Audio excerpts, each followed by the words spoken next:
Greetings from Mexico. I felt like this shirt was appropriate to wear. We've been in Mexico for a few days now, and we'll be here for another week or so. And it's been lovely. It's been a nice little reset after the chaos of moving, which if you've ever moved, I don't know who hasn't moved in their life, but if you've ever moved, you've ever sold a house and moved, because on top of moving, selling with escrow and paperwork and all of that is just a lot.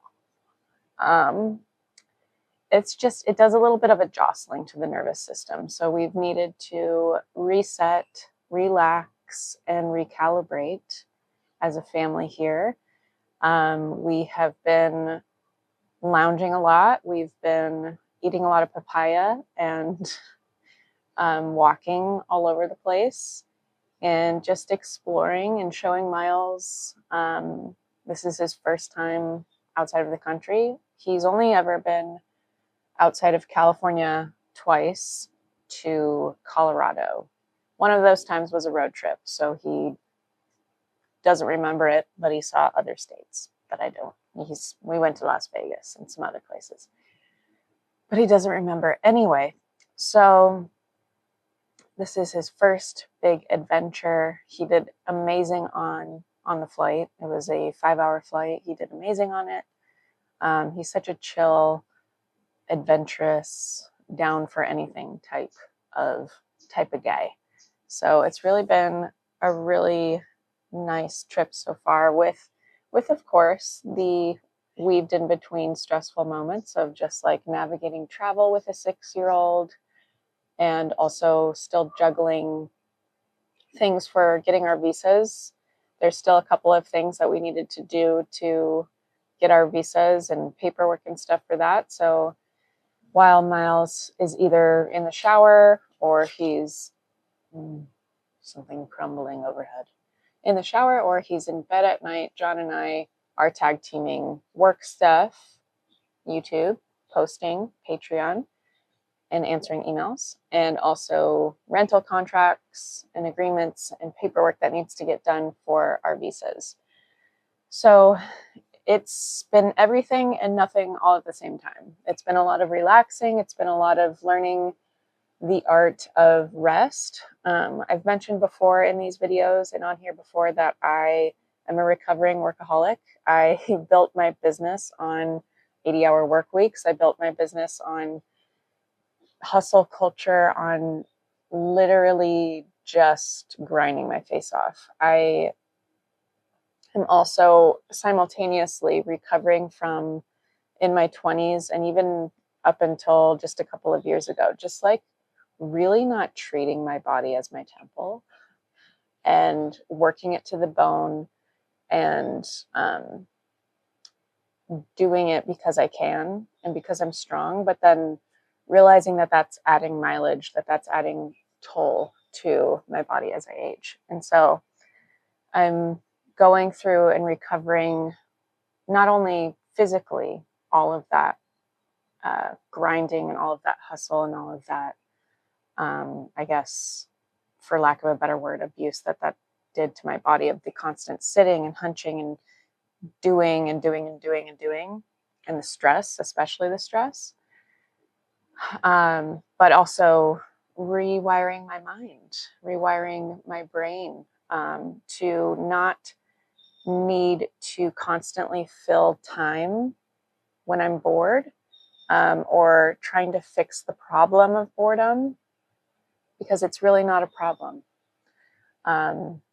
In this world that we live, and at least where I come from in Southern California in America, and this overconsumption model of life and of status and reputation and success, and what that definition of success looks like is obviously going to be different for everyone, but at least the undercurrent or undertone of that feels, at least in America and where I specifically we were living in Orange County, it just took me over a little bit.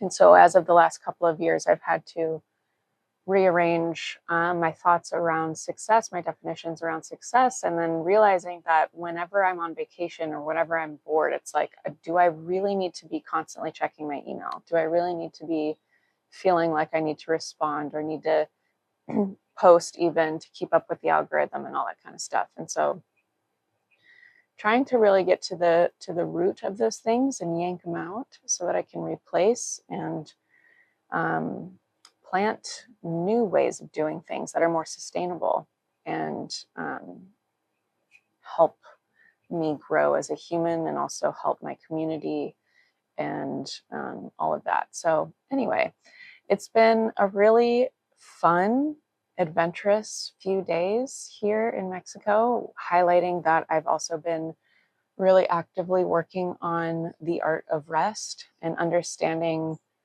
who I am outside of work and getting to know that person and getting familiar with the feelings of boredom.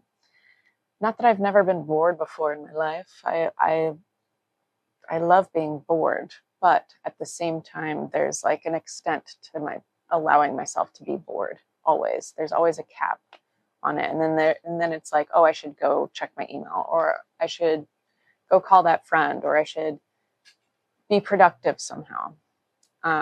And so I'm really trying to train myself to be more comfortable with the boredom instead of trying to fix it like it's a problem. And I think that that's something that we can all learn and that we can all adapt to and use our creativity, our creative hobbies like art or music or poetry or writing or whatever, to instead allow our minds to get into that flow state, that default mode network place. There are weird sounds happening all around me. So that we can allow ourselves, our brains specifically, to get into the active rest mode where our brains just do a lot of things, a lot of really good, productive things without us even realizing it because we're allowing that space and that breath. So anyway, Mexico's been really fun. Miles has been enjoying his piggybacks all over the country, all over the jungles of Mexico, and doing things like eating a lot of tacos and really yummy fruits and going to the beach and the pool and showing him just how people live in different parts of the world, and kind of approaching his schooling from homeschooling and world schooling and educating as we live, has been a fun adventure for all of us. And so I just wanted to check in with all of you and share a few thoughts that we are no longer, my backdrop is no longer my studio. We are at an Airbnb, a lovely Airbnb, and in Mexico. And we'll be here for another few days. This is our, I think, second week of nomadic life. John and I, are currently planning about 2 months in advance for our travels. So we will be going back home to my parents' house for a couple days at the end of this Mexico trip. And then we head to San Francisco and New York City. We have a couple of things to do in San Francisco for our visas. And then New York City, we're going to go see a Broadway show. Don't tell Miles. But we're very excited. We're going to go see The Lion King. Windy. Very windy here. We're going to go see The Lion King and fun other things. He's always been really interested in wanting to go to New York. So we're going to go check it out, go show him what it's all about, walk around, eat some food, see some sights. And then we fly off to what will be potentially our new homeland, so that we can find a new house. And we'll be spending a couple of months over there. We have a realtor that we've already been working with over there, so we have a few properties lined up to potentially check out. And if nothing works out, we're staying flexible. We're not getting too, we're not getting our hopes up too much. We're not trying to get our hearts broken over anything. So staying flexible, And if that means that we have to decide on a different country altogether, then that is also open-ended and very flexible. However, we are very hopeful, and we are very much, all the research that we've been doing over the last 7-8 months on this specific area seems very aligned with our core values as a family and where we're headed, and the life that we are wanting to create for ourselves. So anyway, that's my update. Through all of this, there is also the doubts, the fears that still creep in. If you are or have ever moved or done a big move like this, even if it is just to another city or to another state, doesn't have to be out of the country or anything, there can be a lot of fears that creep in. It can be from outside voices, from people in your family or friends, or just your inner voice, critiquing your every move and trying to play out every single worst case scenario so that you aren't surprised when you are let down. And that is a trauma response I've been discovering through my own just self inner work stuff as we've been on these travels. And I've been working up to this decision over this last year as a family. We've been working up to this decision. And so, trying to rewire things of like, why can't I have things work out for me in a good way? Why do I have to always assume the worst? Or why do I always have to play these worst case scenarios and cause this stirring up of fear when I'm on the cusp of something big, a new chapter, or doing something new that I've never done before? Of course it's going to be scary. Of course it's going to be filled with fears. And just trying to remind myself of all of those things as we go through it, and that there are going to be mistakes along the way, that there are going to be things that come as a surprise or that maybe don't go as planned, and that's okay. They are all teaching lessons. There's nothing wrong with things not going as planned. There's nothing wrong with that. Do I hope for them to go this way? Absolutely. But if things go somewhat differently or differently altogether, then that just means that we are blown a different way for a different reason. And whatever is meant for us is meant for us, all of those things. And just anytime I catch myself starting to tumble down those paths of fear and really ruminating on fear, reminding myself that I am safe, reminding myself that risk, on the other side of risk, is usually really beautiful, beautiful things. And also that my mind, my body is really just trying to protect me from the unknown. And that is completely normal. That is a way of survival that has worked for me in the past. And I have nothing to fear. I'm having the time of my life, going on adventures with my family. And that's really all I need, is life in the present moment, and anything else is extra. Anything else is the cherry on top.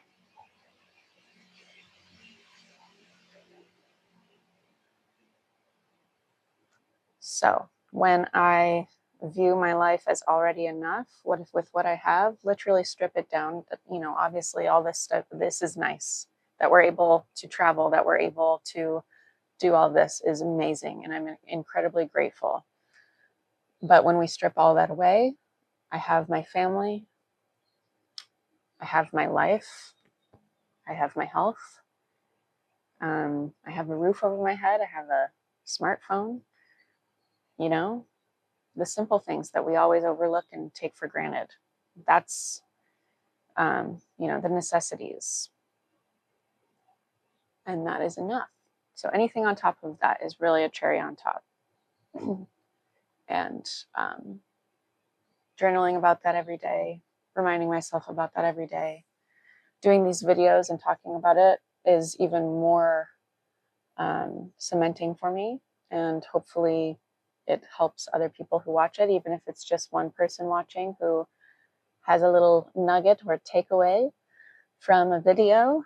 That is an act of service that to me is worth all of the lessons, all of the things that I've been going through behind the scenes, behind the cameras and the YouTube videos. There have been, nights where I've been up in the middle of the night wondering if we've just made the biggest mistake of our lives by selling everything and moving and doing this. Because again, that's just what our bodies do, our minds do, as a way of protecting us from the unknown and worst case scenarios and all that kind of stuff that I've already said. And so coming back to what I know to be true, which is I have it all, I have enough, I'm grateful, and whatever is to come, cherry on top. Cherry on top. But I know that where we're moving to and the new chapter that we are literally still turning the pages into is going to be beautiful and fulfilling and full of a lot of lessons, because that's literally what life is all about. A lot of lessons that I will be able to hopefully learn for myself, and then teach my son throughout, and then have you guys join along for the ride. So anyway, we will get back to art tutorials soon, I promise, once I have a house, found a house and more settled in the next few months. However, if you are looking for art tutorials, I have my Patreon where I do live monthly art classes. I have one coming up, which this video will post after the one that I'm talking about, but I have one coming up in Mexico from this lovely Airbnb, because I can travel and teach anywhere with the internet. So that's pretty cool. So join my Patreon. You can for as little as $5 a month, which is going to get you ad-free videos, my ad-free YouTube videos. But if you join for $10 or up a month, then you get the live monthly art classes and monthly art critiques. And then you get access to the library of hundreds and hundreds of years, hundreds of art tutorials that I've done over the last 5 or 6 years that I've had my Patreon. Everything from sketching tutorials to painting tutorials, composition, color theory. So if you want to, you can join for a month and cancel. You can cancel at any time. But I'll put the link in this video. It's just jennarainey.com/Patreon. Like I said, you can join and cancel anytime, and there's hundreds of videos for you to catch up on art tutorials. So anyway, till we settle and find a new home, that is my solution to providing you guys with my art tutorials. And then obviously you can binge my YouTube channel for free that has years worth of art tutorials on it as well. So go check that out. I hope you guys are well. I hope you have learned. I'm aging myself with this, but I can't do the Gen Z one. I can't do the, that's probably not right. Someone can teach me somehow in the comments. Anyway, I hope you guys are doing well. I gotta go now. We're gonna go explore a new little city around here, and I will see you guys in next week's video. Ta-ta.